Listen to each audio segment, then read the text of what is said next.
खुले अल्फाज में बात भी हो रही है कि उस फार्मूले के ऊपर यहाँ पे अमल भी किया जा रहा है। वो फार्मूला यही था कि लद्दाख, जम्मू भारत का हिस्सा होंगे, इसी तरह से गिलगित बल्तिस्तान पाकिस्तान का सूबा बन जाएगा। आज़ाद कश्मीर और जो वैली है ये एक डफर स्टेट के तौर के ऊपर काम करती रहेंगी। जो मिलिट्री है वो कम कर ली जाएगी दोनों तरफ से। कि उन्होंने नक्शा खींच दिया है, मैप बना दिया कि कश्मीर पूरे का पूरा जो है ये पाकिस्तान को कितना मिलेगा, ये एक वैली और आज़ाद कश्मीर को मिला के एक कॉलोनी कैसे बनाई जाएगी और भारत के पास कौन कौन से इलाके रहेंगे, लद्दाख और सारे। आप सही ऐसे ही कह रहे हैं? देखें, भारत ने तो ना सिर्फ वो नक्शा खींचे बल्कि वो नक्शे पे मोहर सब्त कर दी है कि जो उसके पास हिस्सा था वो तो उसने जम कर लिया। अब वो उसने यूएन रेजोल्यूशंस या पाकिस्तान के साथ तनाज़ा या कश्मीरियों की मूवमेंट वो तो उससे सारी क्या ये दुरुस्त बात मैं कह रहा हूँ कि शिमला माहिदा और अक़वाम मुत्तहिदा की करारदादें सब कुछ ख़त्म हो जाएगा जो नया फार्मूला है उसके तहत अगर अमल किया गया तो? देखें कुरैशी साहब, ये तो अक़वाम मुत्तहिदा की जनरल असम्बली की जो करारदादें हैं जिनका जिक्र हमारे सियासी लोग भी करते हैं, ये बेमानी है। ये बेसिकली हम सब लोगों ने एक दूसरे को बेवकूफ़ बनाने के लिए ये उन करारदादों का सहारा ले रखा है। देखें, अगर हम चीन की बात करें तो इस वक्त जो तीनों बड़ी ताकतें हैं, ये फार्मूला तो हमें आपको क्लियर नहीं नज़र आता कि तकरीबन जो एक्साई चीन का जो इलाका है तकरीबन 25,000 स्क्वायर किलोमीटर से ज़्यादा उसके कब्जे में है। इसी तरह से भारत ने एक बहुत बड़े हिस्से पे कब्जा कर लिया। इसी तरह से पाकिस्तान के पास भी एक बड़ा हिस्सा है। तो तीनों के हम हिस्से मिलाएं तो ये तीन हिस्सों में जो रियासत जम्मू कश्मीर है ये प्रैक्टिकली तकसीम कर दी गई है। ये दोनों चीज़ें जब हो जाएंगी तो क्या पाकिस्तान, भारत और चीन तीनों इस तरह से अगर मामला फहमी से इसको कर लेते हैं तो फिर कश्मीर कहाँ गया? आज़ाद कश्मीर और वैली को मिला के क्या एक कॉलोनी बनाना चाहते हैं?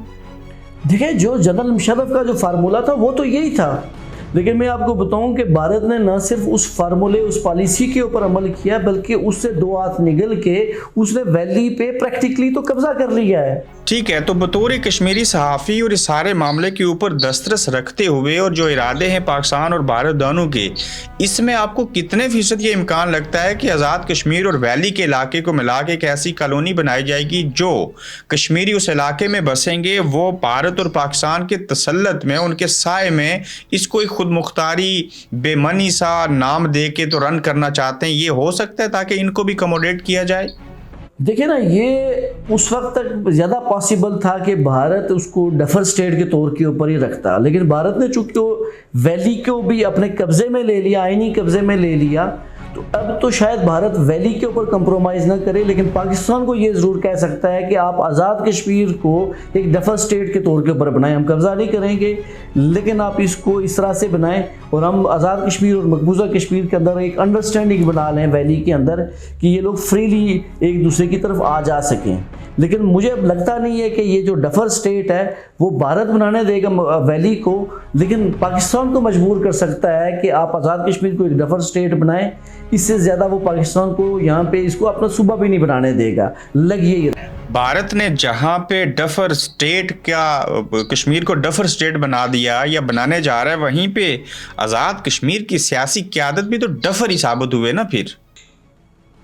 देखें, आज़ाद कश्मीर की सियासी क़यादत अब प्रैक्टिकली हम जिस तरह से देख रहे हैं गुज़िश्ता कुछ टाइम से कि जिस तरह से आज़ाद कश्मीर की जो सियासी क़यादत प्ले कर रही है, जो रोल अदा कर रही है, वो इंतहाई नेगेटिव है। अब जब ये सारी हरकतें हो रही हैं तो इस सारे अमल में अवाम को कैसे कन्विंस करेंगे और इस सिलसिले में कब से झूठे मूठे और फ्रॉड के ऊपर मबनी एहतजाज शुरू होने लगे? पहला एहतजाज सुना ज़िला कोटली से होगा।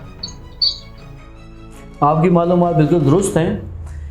इसके ऊपर गुज़िश्ता दिनों जब वज़ीर-ए-आज़म पाकिस्तान अनवारुल्लाह काकड़ आज़ाद कश्मीर में गए 2 रोज़, हाँ, तो इस सारे अमल में मीर साहब ये जो पाकिस्तान और भारत दोनों को गालियां देने वाले अच्छे बुरे और सच्चे नेशनलिस्ट थे, ये आज कहाँ खड़े हैं और आने वाले दिनों में क्या कर लेंगे वो? देखें, बदकिस्मती ये है कुरैशी साहब के जो यहाँ की कौम परस्त जो क्या हम भी ये इशारा समझ लें कि जो कुछ हमने आज बयान किया यही अवाम भी समझ ले कि क्या होने जा रहा है?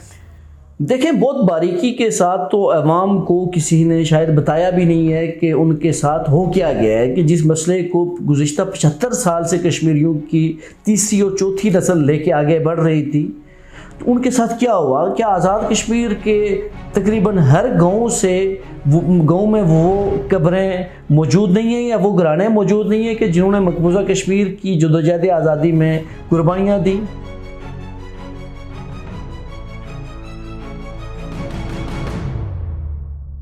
आप देख रहे हैं गोरखधंधा अब्रार कुरैशी के साथ।